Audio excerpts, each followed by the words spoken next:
Bismillahirrahmanirrahim. Assalamualaikum warahmatullahi wabarakatuh.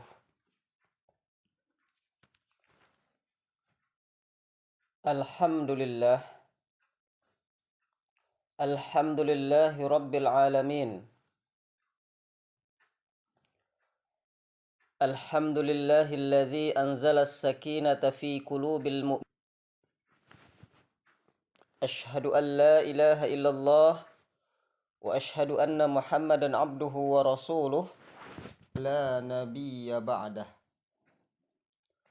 Bersyukur kita kepada Allah Subhanahu wa taala.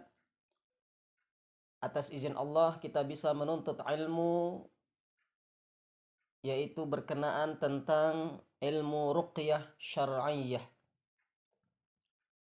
Saya Roni Al-Gontori insyaallah akan menjelaskan di sini tentang definisi ruqyah dan juga perbedaan ruqyah yang syar'iyyah dengan ruqyah yang tidak syar'iyyah, yaitu sihir.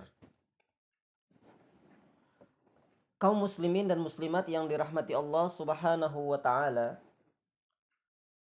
ruqyah itu adalah bacaan yang diambil dari Al-Qur'an maupun hadis Rasulullah sallallahu alaihi wasallam ataupun kalimat-kalimat ucapan umum yang dibacakan yang diajarkan oleh ulama-ulama yang lurus, yang saleh, dan itu dibacakan kepada seseorang. Bacaan ruqyah tadi dibacakan kepada tempat ataupun kepada binatang, yang mana tujuannya yaitu menghindarkan diri kita atau menghindarkan semua yang kita sebutkan tadi dari pengaruh buruk dari berbagai macam penyakit, baik itu fisik maupun non fisik. Tentu baik itu makhluk halus, jin, setan dan sebagainya. Tentu kaum muslimin dan muslimat yang dirahmati Allah Subhanahu wa taala, kalau kita lihat secara umum, maka ruqyah juga dipakai dalam pengobatan, baik itu yang bersifat khusus maupun yang bersifat umum, yang disebabkan oleh pengaruh makhluk halus, sebagaimana dalam Al-Quran surah Al-Isra ayat 82. A'udzu billahi minasyaitonir rajim. Bismillahirrahmanirrahim. Wa nunazzilu minal Qur'ani ma huwa syifaa'un wa rahmatun lil mu'minin. Dan telah ada dalam Al-Qur'an diturunkan oleh Allah Subhanahu wa taala syifa, pengobatan atau penawar obat untuk orang-orang yang yakin dan beriman pada Allah Subhanahu wa taala.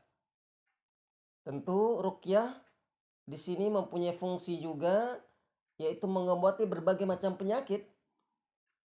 Apalagi Al-Qur'an itu merupakan bacaan yang sumbernya dari Allah Subhanahu wa taala, sehingga segala macam penyakit Al-Qur'an obatnya.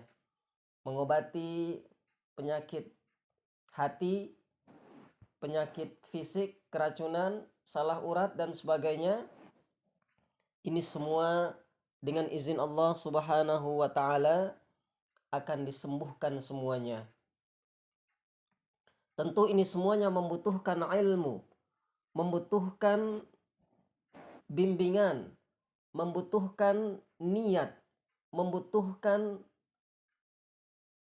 tuntunan dari Rasulullah sallallahu alaihi wasallam.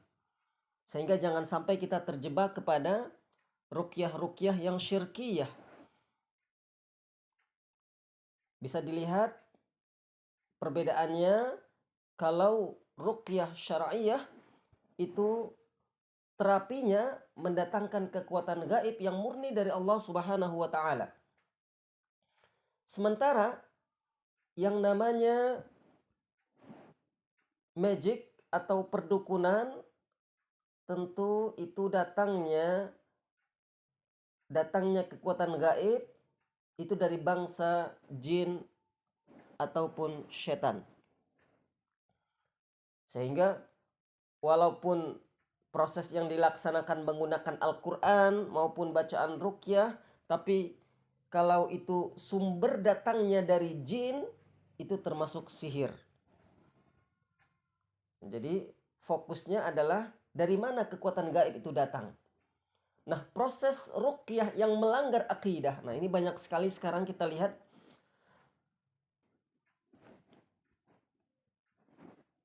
Kita melihat bagaimana proses ruqyah itu melanggar akidah.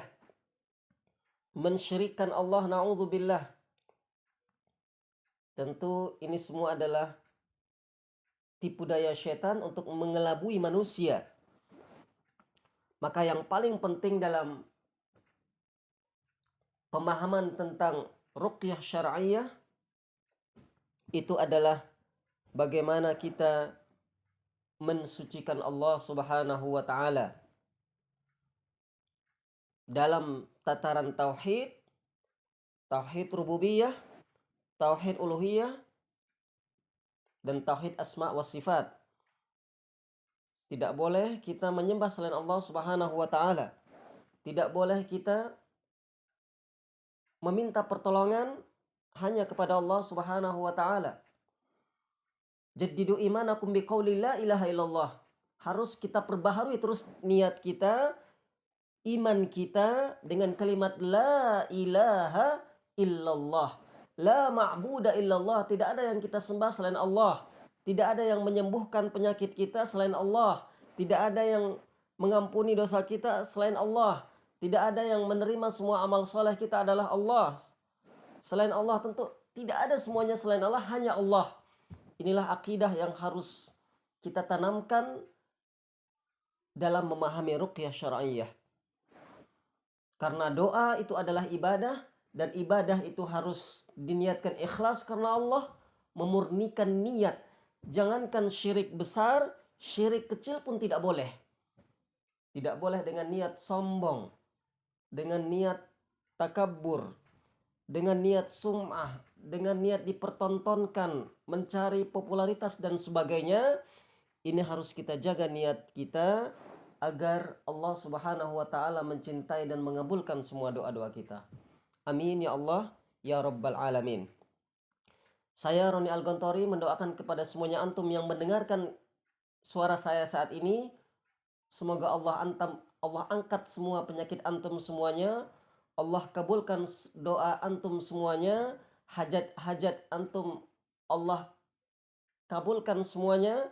Tidak ada yang tidak mungkin dengan izin Allah.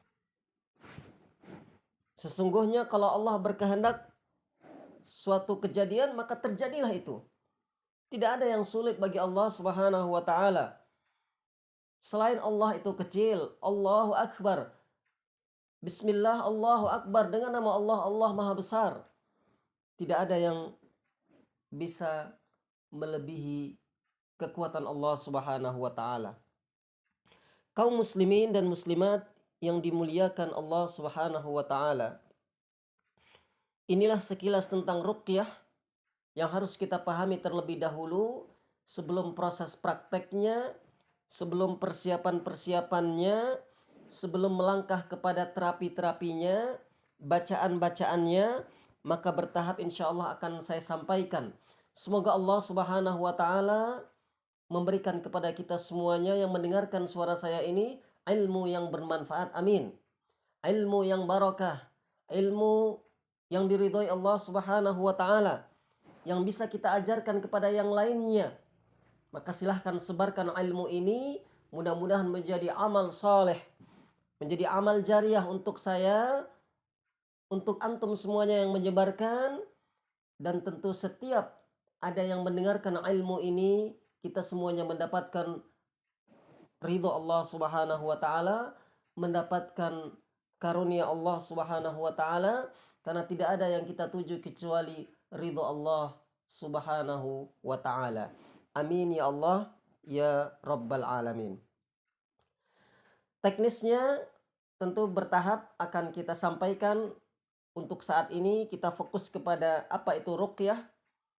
Jelas ruqyah yang dimaksud adalah ruqyah syar'iyah, yaitu bacaan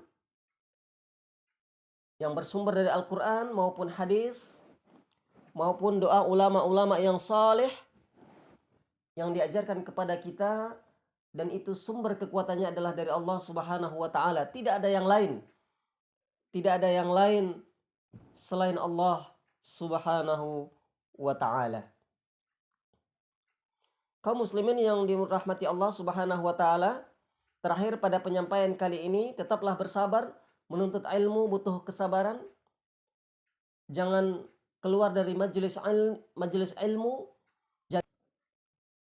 Selanjutnya akan ada pembelajaran bimbingan selanjutnya.